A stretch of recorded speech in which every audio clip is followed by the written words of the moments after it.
वार्तालाप दिनेश भट्ट जी रिकॉर्ड हो रही है। हाँ जी हाँ, जी हाँ, बहुत अच्छी बात है। हाँ।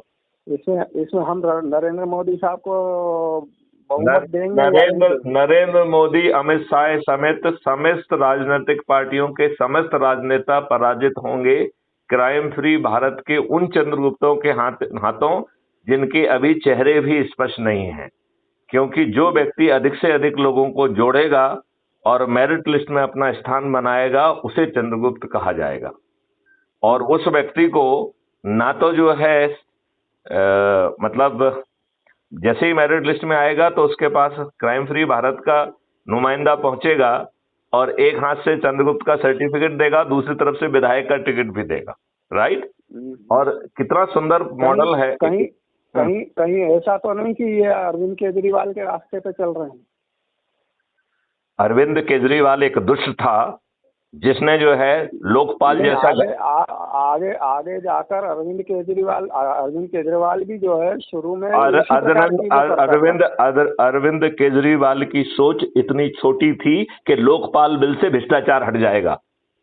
वो लोकपाल एक्ट बनने के बाद जो है 3 साल जो है कांग्रेस पार्टी ने उसे दड़बे में डाल के रखा और इसके बाद पूरे एक टेनवर जो है ना नरेंद्र मोदी ने उसे कचरे में डाल के रखा। फिर नरेंद्र मोदी जी ने जब मार्च 2019 में लोकपाल की पदस्थापना की तो एक ऐसे महान व्यक्ति को लेके आए कि वो 3.5 साल रहा, लोगों ने उसका नाम नहीं जान पाया। और अभी जो है 1 साल होने जा रहा है, उसी के एक जो मेंबर जो है प्रदीप, वो कार्यकारी जो है ना लोकपाल हैं। आपने उनका कभी नाम सुना है? किनका? जो अभी लोकपाल कौन है, जिसके सहारे केजरीवाल ने अन्ना हजारे को मूर्ख बनाया कि ये देश जो है भ्रष्टाचार मुक्त हो जाएगा, उस लोकपाल का नाम सुना है आपने? नहीं सुना मैंने। तो फिर बिना जो है crime free Bharat end to end solution दे रहा है। वो ये नहीं कह रहा है कि लोकपाल लाने से जो है ना भ्रष्टाचार मुक्त हो जाएगा। अरे लोकपाल तो आपके कंट्रोल में ही नहीं है। लोकपाल का नाम नहीं सुना आपने? लोकपाल ने जो है ना अभी 4-4.5 साल हो गए हैं, एक धेले भर का काम किया। आप ये 2000 रुपए का जो डिनोटिफिकेशन है, इसमें जो है अक्रॉस द टेबल कैसे जो है ना नोट बदल रहा है। यदि यही खाते में जमा होता और जमा करने वाली की आइडेंटिटी होती तो जितने भी काला बाजारी जिनके पास ये नोट है वो सब पकड़ में आ जाते कि नहीं आ जाते? बिल्कुल आ जाते। तो ये तो दुष्ट लोग हैं। ये मैथिली शरण गुप्त जो डायरेक्टर जनरल ऑफ पुलिस रहे हैं, पुलिस का दिमाग है, 13 डिग्रियां हैं। बात समझ में आई? और आवाज में गर्जना है और डिटर्मिनेशन है। यदि आपने नौकरी के दौरान मैथिली शरण गुप्त का नाम सुना हो तो मैं एसपी भोपाल भी रहा हूं, आपकी जानकारी के लिए। ये भोपाल शहर थर्राता था। यदि आप किसी से पूछिएगा कि मैथिली शरण गुप्त का साहब का टेनवर कैसा था, तो मैं एडिशनल एसपी सिटी भोपाल भी रहा हूं, समझ गए? डीआईजी सेंट्रल रेंज भोपाल रहा हूं, समझ गए? आईजी ऑपरेशन कश्मीर रहा हूं, और आपके बीएचईएल में तो एज ए मुख्य अतिथि जाने कितनी बार आया हूं। अच्छा। हाँ, तो ये मैथिली शरण गुप्त को जो है ना केजरीवाल से कंफ्यूज मत कर लेना।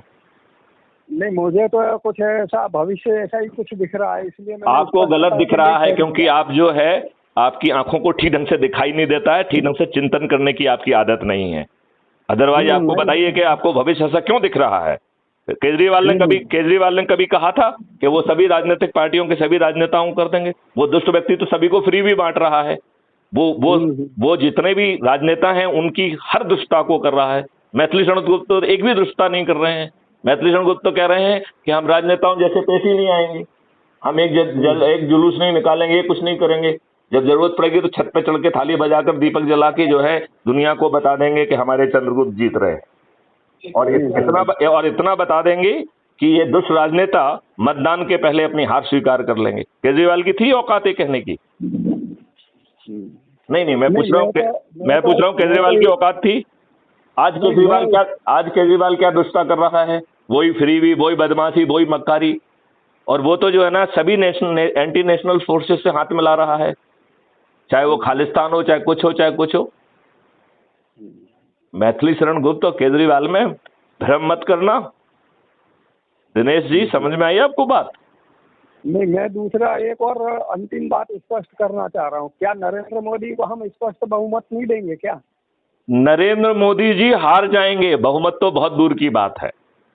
नहीं, ये ऐसा कैसे, मतलब ये मॉडल ये मॉडल यही कह रहा है कि क्योंकि नरेंद्र मोदी जो है 15 अगस्त 2022 को कहते हैं गुलामी के हर अंश से मुक्ति, अंग्रेजों के वो कानून जो भारतीयों को उत्पीड़ित करने के लिए, अपमानित करने के लिए बनाए गए हैं, माननीय नरेंद्र मोदी जी को उसमें गुलामी की बदबू और सड़ान नहीं आती है, मैथिली शरण गुप्त को तो आती है। तो नरेंद्र मोदी जी क्यों जीतना चाहिए? क्यों जीतना चाहिए? 10 साल के टेन्योर में उन्होंने एक भी कानून जो कि संविधान की व्यवस्था के विपरीत बनाए गए, एक भी कानून रद्द किया? क्यों जीतना चाहिए नरेंद्र मोदी जी को? क्यों जीतना चाहिए? क्यों जीतना चाहिए? उन्होंने आर्टिकल 370 हटाया, तो साथ में जो डोमिसाइल पॉलिसी लेके आ गए जो उतनी ही घटिया है। चर्चा की उन्होंने? क्यों की? क्यों नहीं की? आपका जो कश्मीर में 1990 के दंगे हुए, जिस रुश फारूक अब्दुल्ला के कारण हुए, उसको जो है ना जेल में होना चाहिए कि नहीं होना चाहिए? पद पर बैठा हुआ सीएम यदि जो है ना अपने नागरिकों की सुरक्षा नहीं कर रहा है, उसे जेल में सड़ना चाहिए कि नहीं सड़ना चाहिए? माननीय नरेंद्र मोदी जी तो उन्हें अपने आवास गृह पे जो है भोज दे रहे हैं और उसकी फोटो छपवा रहे हैं। है जवाब? आर्टिकल 35A बिना पार्लियामेंट में गए संविधान में घुसाड़ दिया इलीगली। जब उसे हटाया गया तो उसे ये क्यों नहीं कहा कि इससे नल एंड वॉइड? जब कोई आर्टिकल पार्लियामेंट ही नहीं गया तो बिना संशोधन के कोई आर्टिकल संविधान में घुस सकता है क्या? तो उसे असंवैधानिक क्यों नहीं कहा इन्होंने? नहीं, जो नहीं कराया वो तो ठीक है, जो कराया उसके ऊपर। अरे यार, जो कराया उसी में तो गलती बता रहे हैं कि वो ठीक ढंग से नहीं किया, उसी में तो गलती बता रहे हैं। तो फिर क्यों नरेंद्र मोदी जी जीतना चाहिए? जब उनको जो है ना ये सिटिंग डीजी, मैंने 2016 में पत्र लिखा था कि ये 18 पॉइंट को आप मान लेंगे तो आपका डिमोनेटाइजेशन सफल हो जाएगा, जिसमें था कि जब आपने सबके जनधन के अकाउंट खोल दिए हैं तो ये एक्सचेंज बिजनेस क्यों लेके आए हैं? उसमें दूसरा था कि सभी के जो है क्रेडिट कार्ड और डेबिट कार्ड छपवा के सबके जो ना घर पे डिलीवर कर दीजिए। जो जनधन अकाउंट में नहीं खोल पाए हैं, अधिकारियों को भेजिए, उन गुने चुने लोगों के जो ना अकाउंट उनके घर जाके खोल दें। मोबाइल एटीएम की व्यवस्था करिए।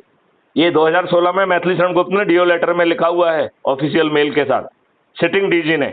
आपने सुना कभी इसके पहले कि कोई सिटिंग डीजी अपने प्राइम मिनिस्टर को ऐसी बात लिखता है? सुना है कभी? मैं पूछ रहा हूं दिनेश जी, सुना है आपने कभी पहले? इसलिए मैं कह रहा हूं कि नरेंद्र मोदी जी क्यों जीतना चाहिए, बताइए ना मुझे। नहीं तो किसको जीतना चाहिए फिर?